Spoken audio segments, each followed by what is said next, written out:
നമസ്കാരം. സംഘർഷങ്ങളുടെ പശ്ചാത്തലത്തിൽ 151 മ്യാൻമർ സൈനികർ കൂടി മിസോറാമിലേക്ക് പലായനം ചെയ്തതായുള്ള റിപ്പോർട്ടുകൾ പുറത്തു വന്നിരിക്കുന്നു.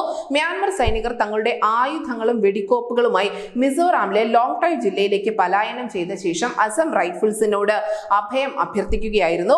വെടിവെപ്പിൽ ചില മ്യാൻമർ സൈനികർക്ക് ഗുരുതരമായ പരിക്കേറ്റിട്ടുമുണ്ട്. എന്തായാലും അവർക്ക് അടിയന്തരമായ വൈദ്യസഹായം ഉൾപ്പെടെ അസം റൈഫിൾസ് നൽകുന്നുണ്ട്.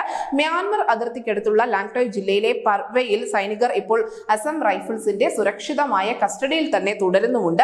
മ്യാൻമർ സൈന്യവും സായുധ പോരാളികളും തമ്മിലുള്ള ഒരു സംഘർഷം അത് മ്യാൻമറിനെ കലുഷിതമാക്കാൻ തുടങ്ങിയിട്ട് ഏറെ നാളുകളായിട്ടുണ്ട്. എന്തായാലും ഈ സംഘർഷങ്ങളൊക്കെയും ഇന്ത്യൻ അതിർത്തിയോട് ചേർന്നുള്ള പ്രദേശങ്ങളിൽ തീവ്രമായിക്കൊണ്ടിരിക്കുകയാണ്. അതുകൊണ്ട് തന്നെ അതിർത്തിക്ക് സമീപമുള്ള തീവ്രമായ ഈ സായുധ യുദ്ധം വീണ്ടും ആരംഭിച്ചതിന് പിന്നാലെയാണ് സൈനികർ മിസോറാമിലേക്ക് പലായനം ചെയ്തിട്ടുള്ളത്. എന്തായാലും അതിർത്തിയോട് ചേർന്നുള്ള പ്രദേശങ്ങളിൽ സംഘർഷം തുടരുന്നതിനാൽ ഇന്ത്യയും കനത്ത ജാഗ്രത പുലർത്തുന്നുണ്ട്. News desk Malayalam.